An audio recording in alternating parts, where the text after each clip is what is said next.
মধ্যমগ্রাম সৃষ্টির পথে স্বেচ্ছাসেবী সংগঠন এবং সেই সংগঠন ও বাগবাজার মহিলা কলেজের সাংবাদিকতা বিভাগের যৌথ উদ্যোগে অনুষ্ঠিত হলো ছাত্রীরাই যখন সান্তা ক্লজ। নারী ও শিশু নির্যাতন এবং বাল্যবিবাহ আটকাতেই এই উদ্যোগ। সোমবার মধ্যমগ্রামের Abdalpur government colony junior high school এলাকার ছোট ছোট ছেলে মেয়েদের নিয়ে বড়দিন উদযাপন করা হয়।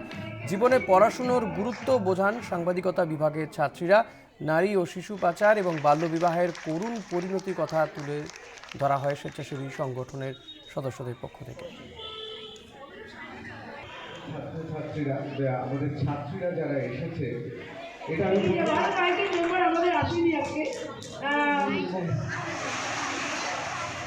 অনুষ্ঠানটার নাম ছাত্রীরাই যখন সান্তা ক্লজ।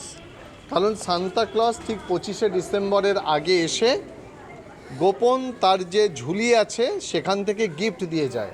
আজকে ছাত্রীরা তাদের ক্রিসমাসের পয়সা বাঁচিয়ে এরকম উপহারের জাদু থলি তৈরি করেছে, নিয়ে চলে এসছে এইসব দুস্থ পিছিয়ে পড়া ছেলে মেয়েদের জন্যে। তাদের মূল লক্ষ্য হচ্ছে যে পিছিয়ে পড়া ছেলেমেয়েরা যেন এই উৎসবের সঙ্গে ক্রিসমাসের যে আলো যেন তাদের কাছেও পৌঁছায়। সচেতনতাটা বৃদ্ধি অনেক বেশি দরকার, এটা গ্রাসরুট লেভেল থেকে দরকার। আর এটা শুধুমাত্র সরকারের একা পক্ষে সম্ভব না, আমাদের মতো স্বেচ্ছাসেবী সংস্থাদের আরও বেশি করে এগিয়ে আসতে হবে।